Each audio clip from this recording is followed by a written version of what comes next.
Video kali ini akan membahas salah satu topik yang diusulkan teman-teman lewat postinganku. Tonton sampai habis ya. Kata-kata konyol hari ini. Perkosaan massal, betul nggak ada perkosaan massal? Nggak pernah ada proofnya. Itu adalah cerita. Kalau ada, tunjukkan. Oke. Ada nggak di dalam buku sejarah itu? Nggak pernah ada. Kekerasan terhadap perempuan di sejarah Indonesia itu nyata dan valid. Dan ini bukanlah insiden tunggal, tapi adalah pola yang berulang.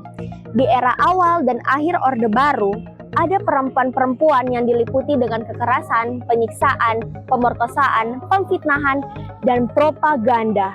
Mari kita flashback ke tahun 1965 ke sebuah organisasi yang bernama Gerwani.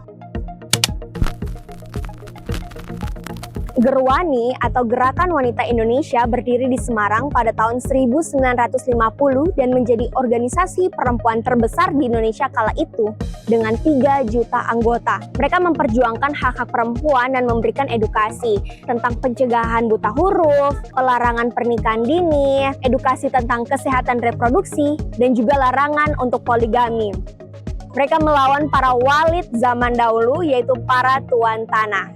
Tapi semua itu runtuh dalam satu peristiwa, yaitu Gerakan 30 September 1965. Anggota Gerwani dituduh melakukan joget telanjang dan memutilasi para jenderal di Lubang Buaya. Padahal, hasil otopsi menunjukkan bahwa para jenderal itu meninggal hanya dengan adanya luka tembak saja. Jadi tuduhan itu tidak berdasar. Tapi tuduhan yang telah dimuat di koran militer Berita Yuda dan film propaganda Indonesia, yaitu penumpasan pengkhianatan G30 SPKI, sudah lebih dari cukup untuk menghancurkan organisasi Gerwani. Yaitu yang muda-muda yang disiksa, yang enggak, ya siksaannya sungguh berat, ya sampai ada yang sakit jiwa, ya 2 orang, siksaannya luar biasa. Ada yang disetrum, ada yang duduk ini kaki kursi di kaki. Beruntung saya masih bisa bertahan walaupun diperlakukan seperti apa. Saya tetap, memang saya nggak di sana. Saya bukan Gerwani. Saya pemuda rakyat. Perempuan pemuda. Perempuan tuh ya Gerwani. Tetap aja begitu. Ya saya diam aja kalau mereka sudah begitu. Saya diam aja. Kan kalau misalnya mau mukul, karena saya tolak, itu nggak mau ada bajunya. Ini blustur buka, terus langsung ke kulit. Ya itu untuk mencari tanda di paha apa itu. Gerwani kan ada tandanya, ada capnya itu kan. Anak saya suruh telanjang. Saya sampai puterin meja di situ kan, ada meja yang pemeriksaan itu. Saya muter-muter aja, nangis teriak-teriak saya. Ratusan perempuan, baik anggota Gerwani maupun bukan, itu langsung ditangkap tanpa proses pengadilan. Dan pemerintah kita diam. Bahkan pemerintah ikut menayangkan film propaganda yang sama selama bertahun-tahun. 3 dekade kemudian, sejarah kelam ini terulang. Tepatnya pada tanggal 13 sampai 15 Mei 1998, banyak perempuan itu diperkosa secara brutal.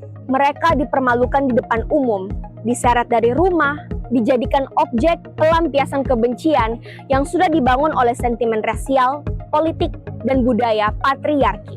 Ini adalah bahwa perkosaan terjadi. Polanya khas sekali. Polanya itu adalah, yang pertama adalah para pelakunya cepat, badannya tegap, ya, dan selalu tidak pernah perkosaan itu dilakukan dengan alat kelamin laki-laki, tapi dengan alat, dengan botol, dengan gagang sapu, dengan dan itu dilakukan dengan cepat. Ini semua adalah kesaksian dari para korban. Tim Gabungan Pencari Fakta menyimpulkan bahwa kasus pemerkosaan dilakukan secara massal dengan melibatkan sekelompok pelaku atau geng rape. Perkosaan juga kerap terjadi di wilayah yang dilanda kerusuhan. Kesaksian demi kesaksian dicantumkan dalam laporan akhir TGPF.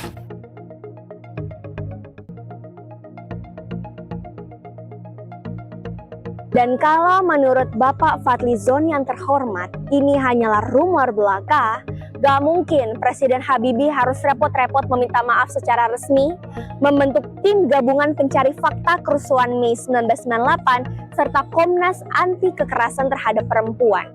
Kalau dipikir-pikir, keributan yang dipicu oleh Pak Fadli sebenarnya menghasilkan hal positif.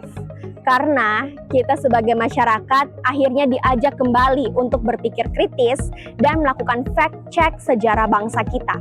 Untuk kembali membuka catatan sejarah yang berusaha dikubur atau dihilangkan oleh pemerintah. Dari peristiwa 1965 dan peristiwa 1998, kita diperlihatkan sebuah kenyataan bahwa perempuan berulang kali dijadikan alat politik dalam sebuah sistem yang dibungkus oleh patriarki dan propaganda. Di tengah negara yang terus menghindar dari tanggung jawab dan yang malas mengungkap kebenaran atas tragedi kemanusiaan ini, kita sebagai masyarakat tidak boleh ikut diam. Karena keadilan bukan datang dari sendiri, tapi ia lahir dari suara-suara yang berani melawan lupa.